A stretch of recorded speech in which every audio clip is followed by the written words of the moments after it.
Hai teman-teman, berjumpa lagi di Suardika 9 Channel. Apa kabarnya kalian semua? Semoga selalu sehat, murah rezeki, dilancarkan selalu dalam menjalani hari-hari. Semoga cita-cita terindahnya bisa tercapai dan jangan lupa untuk selalu bahagia. Baiklah teman-teman, di kesempatan kali ini saya akan berbagi video kembali, di mana video yang saya akan bagikan saat ini yaitu tips untuk memperoleh kesehatan. Mungkin video yang saya buat ini agak sedikit berbeda dari video-video tutorial saya yang sebelumnya ya teman-teman. Kebetulan saya memiliki sebuah buku kesehatan ya teman-teman. Semoga buku ini bermanfaat bagi teman-teman sekalian. Sekalian saya mengabadikan sedikit pengetahuan yang saya ketahui ya teman-teman dari buku yang saya miliki ini. Kebetulan bukunya ini sudah sangat lama.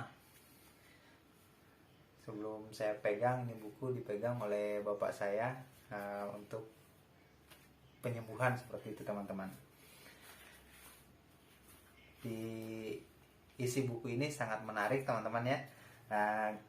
Mungkin saya bacakan sedikit kata pengantar dari isi buku ini. Berhubung membahas tentang kesehatan. Namun kesehatannya ini kesehatan ala tradisional atau tempo dulu gitu teman-teman. Oke, kata pengantarnya. Manusia tak luput dari kena penyakit. Sejak dari kecil manusia sudah mengenal sakit. Sampai menjelang ajalnya selalu dibayang-bayangi oleh bermacam-macam penyakit. Untuk mengatasi penyakit telah dicoba dengan berbagai cara pengobatan. Walaupun ilmu kedokteran maju sangat pesat sekali, tetap masih ada penyakit yang tidak diketahui sebabnya atau tidak bisa disembuhkan. Tambah pula biayanya sangat mahal sekali. Banyak orang oleh karena biaya yang mahal sehingga sakitnya tidak berkesempatan diobati. Anehnya orang dahulu tidak lebih bodoh daripada orang zaman sekarang. Terbukti dari banyaknya penyakit yang bisa disembuhkan dengan cara pengobatan tradisional, umpamanya dengan cara minum jamu, tusuk jarum, dan sebagainya. Bahkan dengan sedikit daun-daunan atau akar tumbuh-tumbuhan sudah bisa menyembuhkan penyakit, sama sekali tidak membutuhkan biaya yang mahal. Dari antara pengobatan tradisional ini terdapat suatu cara pengobatan yang ampuh sekali, yaitu dengan cara memijat daerah refleksi di sekitar kaki atau tangan manusia. Pengobatan ini sudah ribuan tahun digunakan di Tiongkok.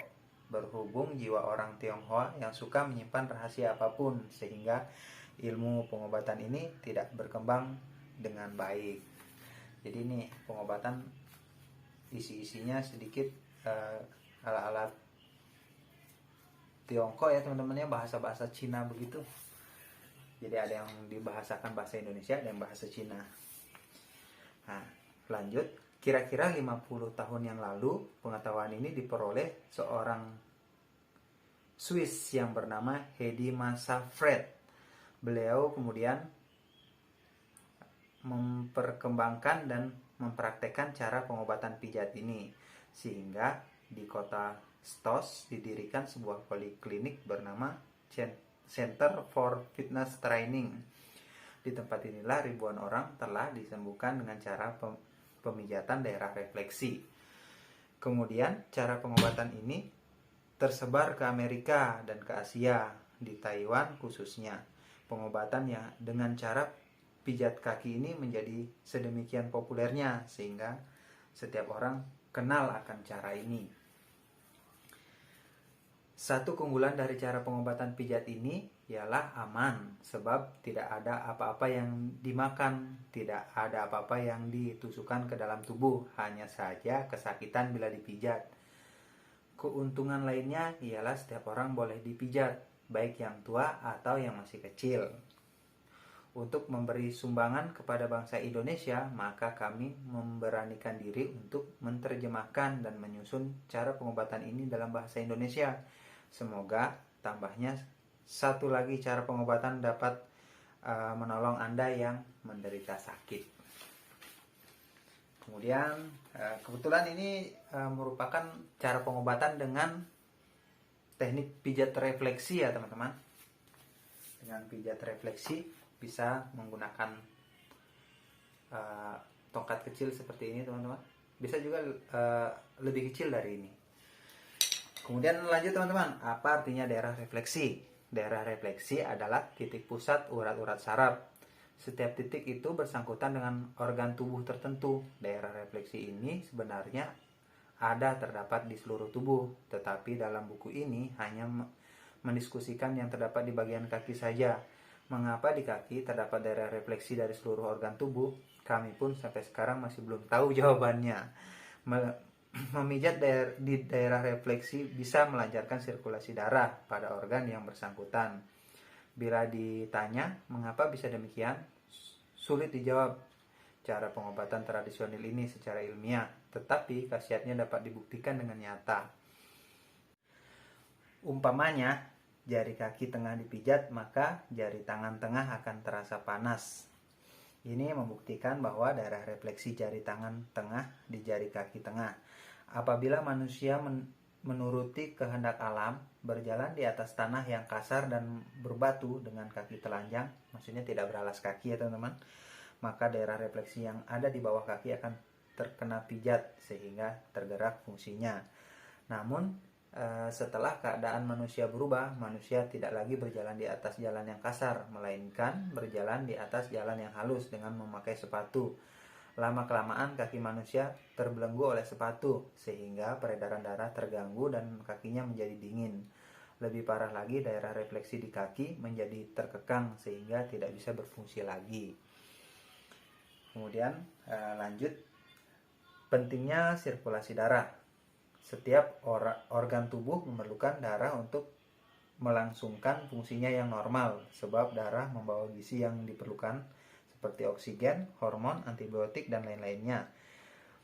Di samping itu, darah juga mengambil pergi kotoran-kotoran, maka organ yang sakit membutuhkan peredaran darah yang lancar untuk membantu menyembuhkan penyakitnya. Darah makin lancar peredarannya, makin sehatlah tubuh kita. Kemudian untuk yang selanjutnya ini gejala sakit diketahui dari daerah refleksi. Seperti telah dikatakan bahwa fungsi darah adalah mengantarkan semua bahan kimia, oksigen, dan zat makanan yang diperlukan untuk tubuh, serta menyingkirkan karbon dioksida dan hasil buangan lainnya. Apabila peredaran darah tidak lancar, maka organ tubuh akan terhambat mendapatkan makanan dan bahan kotoran terlambat dibuang. Lama-kelamaan kotoran itu mengendap di dalam saluran darah sehingga fungsi organ yang bersangkutan terganggu oleh kekurangan darah dan makanan, terjadilah penyakit. Bagi pemijat yang berpengalaman, cukup dengan meraba kaki bisa diketahui penyakitnya di mana, sebab daerah refleksi yang sakit bila diraba bisa merasakan adanya semacam pasir, yang berarti di dalam pembuluh darah ada endapan kotoran. Selain itu, dengan memijat daerah-daerah refleksi yang terasa sakit dan linu, pertanda organ yang bersangkutan ada penyakit. Dengan cara memijat daerah refleksi berarti menstimulasikan peredaran darah yang akan membawa makanan kepada organ tersebut dan membawa pergi kotorannya. Bagaimana memijat? Ini petunjuknya bagaimana memijat. Duduklah dengan santai, pakailah minyak agar kulit tidak lecet tatkala dipijat. Jadi ketika kita mau memijat dengan menggunakan tongkat, kita oleskan dulu minyak ya teman-teman pada titik yang akan kita pijat. Ketika dipijat, makin sakit makin baik. Namun ini tergantung dari daya tahan penderita. Sebab tiap orang berbeda daya tahannya. Anjurkan agar penderita mau tahan sakit, tetapi bila penderita menahan sakit sampai pucat mukanya, berarti sakitnya melampaui daya tahannya, perlu diistirahatkan sebentar. Daerah refleksi yang terdapat di kaki, cara pijatnya dari arah bawah ke atas, dan yang terdapat di sekitar betis, memijatnya mengarah ke jantung. Ini semuanya menurut arahnya darah mengalir. Bagi orang muda dipijat beberapa kali saja sudah sembuh, tetapi bagi orang tua biasanya memerlukan lebih banyak waktu untuk bisa sembuh. Lihatlah gambar cara memijatnya. Gambar 1, 3 umumnya pakai ibu jari, tetapi ada kalanya perlu memakai tulang jari telunjuk yang dilipatkan untuk memijat gambar 4-5, dipakai khususnya pada daerah refleksi yang agak tersembunyi atau telapak kaki yang banyak dagingnya. Memijat sendiri ada 2 cara, dengan jari tangan memijat daerah refleksi atau pakai tongkat kecil berkepala bulat untuk memijatnya. Jadi seperti ini ya teman-teman. Bisa menggunakan jari atau bisa menggunakan tongkat kecil jika posisi urat sarafnya itu maksudnya titik refleksinya itu tersembunyi, seperti itu teman-teman. Kemudian lanjut dengan menginjak benda-benda keras dan bulat seperti batu-batu. Ini bisa dibuat sendiri dengan menginjak batu-batu yang beraneka ukuran, sehingga bisa sambil menginjak sambil mengerjakan sesuatu. Jadi ada di sini ada urutan memijat ya teman-teman. Lanjut, bila sakit mendadak seperti sakit jantungnya kambuh atau kepala mendadak sakit, boleh langsung memijat daerah refleksinya. Bila mendapat kecelakaan atau setelah dioperasi, segera dipijat daerah refleksinya agar memperlancar sirkulasi darah, dapat cepat menyembuhkan luka-lukanya. Borok yang sulit sembuh atau luka yang mengeluarkan nanah, pijat daerah refleksinya. Jadi langsung ke daerah refleksi tersebut ya teman-teman. Setiap perubahan cuaca, bekas luka biasanya mudah menjadi sakit. Pijatlah daerah refleksinya agar darahnya beredar lancar. Nah, ini apabila dalam keadaan normal, inilah urutan pijatnya teman-teman. Yang pertama, ginjal. Pijatlah dulu daerah refleksi ini serta saluran kencing, kandung kencing agar kotorannya bisa dibuang lancar. Kemudian kepala, sebab ini pusat segala organ. Jadi titik refleksi kepala ya teman-teman. Kemudian pencernaan, termasuk lambung, usus, lever, dan kelenjar ludah perut agar melancarkan metabolisme, memberi makanan pada organ-organnya. Kemudian kelenjar agar membawa pergi segala kotorannya. Lamanya memijat. Tiap daerah refleksi boleh dipijat selama 5 menit. Bila sakit keras, boleh dipijat lebih lama lagi atau 10 menit. Seperti itu teman-teman. Di sini disarankan tiap hari memijat seluruh daerah refleksi selama 30 menit. Bisa membantu kesehatan Anda, umpamanya kelenjar adrenal, ginjal, saluran kencing, kandung kencing masing-masing 5 menit. Kepala dan leher masing-masing 3 menit, 3 daerah refleksi kelenjar masing-masing 2 menit, daerah refleksi lainnya yang peka 1-2 menit. Keseluruhannya memakan waktu 30 menit. Nah, di sini perhatikan sepatu. Bila membeli sepatu, jangan membeli sepatu yang bisa mengepres kaki. Jangan mengorbankan kaki karena keindahan sepatu. Khususnya sepatu yang kepalanya lancip. Pakailah sepatu yang longgar, sebab sepatu yang mengepres itu akan menghasilkan penyakit seperti hidung, kepala, leher, mata, kuping, bahu, keseimbangan di kuping, dada, buah dada, kelenjar, kelenjar tiroid, paru-paru, bronkus. Seperti itu teman-teman. Contoh gambarnya bila menggunakan sepatu sempit seperti ini ya teman-teman. Dia mengepres titik-titik refleksi teman-teman. Sepatu yang sempit menekan kaki menyebabkan peredaran darah tidak lancar sehingga tertimbun banyak endapan di daerah refleksi. Reaksi yang mungkin timbul. Tatkala memijat organ yang terkena stimulasi pijatan boleh jadi menimbulkan reaksi, namun tidak perlu khawatir. Biasanya reaksi tersebut cepat hilang, teruskan memijat.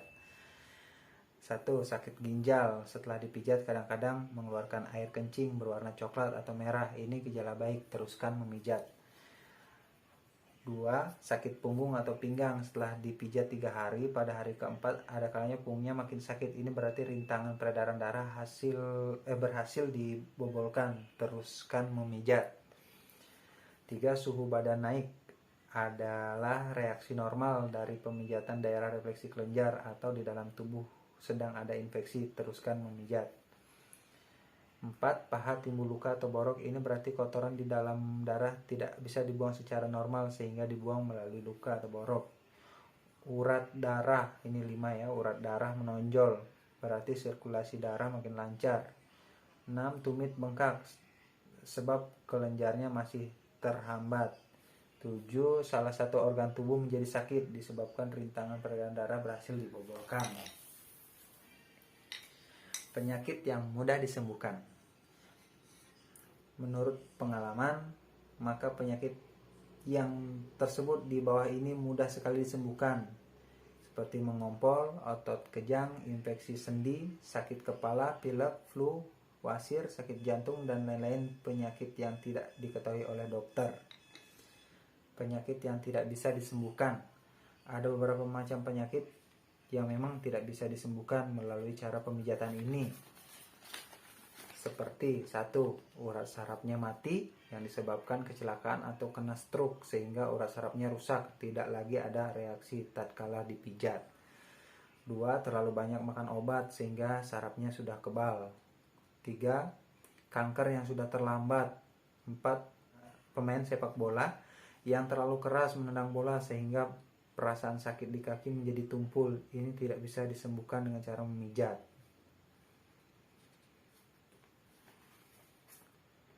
Perhatian, di sini ada perhatian teman-teman. Yang pertama, bagi penderita gawat, jantung, kencing, gula, lever, kanker, memijatnya jangan keras-keras. Tiap daerah refleksi dipijat tidak lebih dari 2 menit. Yang kedua, sebaliknya, bagi penderita tulang perlu dipijat dengan keras baru berhasil. 3. Selama masa pemijatan, ada kalanya bisa timbul kehitam-hitaman di tubuh atau menjadi lebih sakit. Ini gejala baik. Teruskan atau khususnya penderita infeksi dan rematik. 4. Selama pemijatan, hentikan dulu obat-obatan dari apotik, sebab obat tersebut akan menghambat kesembuhan. Terkecuali penderita jantung dan kencing gula, obat-obatan tetap perlu dilakukan atau diperlukan. Yang kelima, dalam waktu sejam setelah makan jangan memijat. Jadi sini ada petunjuk ya teman-teman. Sejam setelah makan jangan memijat. Kemudian yang keenam, selesai dipijat minumlah air putih 2-3 gelas atau sedikitnya 500 cc agar kotoran dalam tubuh mudah terbuang. Bagi penderita ginjal berat jangan minum lebih dari 150 cc. 7. Daerah refleksi kelenjar jangan dipijat terlalu keras agar tidak menimbulkan reaksi lain. Yang ke-8, selesai memijat jangan langsung cuci tangan demi menjaga kesehatan diri sendiri. Kemudian yang 9 juga, jangan memijat bila merasa badan kurang enak. Jangan memijat sebab memijat itu banyak mengeluarkan tenaga, mudah terkena sakit. Jadi di sini ada contoh-contoh kasus penyakit ya teman-teman. Contoh-contoh kasus penyakit ada yang kencing batu, kemudian rematik, ada yang sulit kencing, sakit gigi, sakit lever, kencing gula, kemudian darah tinggi, sakit punggung, kaki gajah bengkak, kanker, datang bulan tidak teratur, tidak punya anak, sakit testis, lemah syahwat, sakit tenggorokan, sakit batuk, sakit asma, sakit mata, sakit kuping,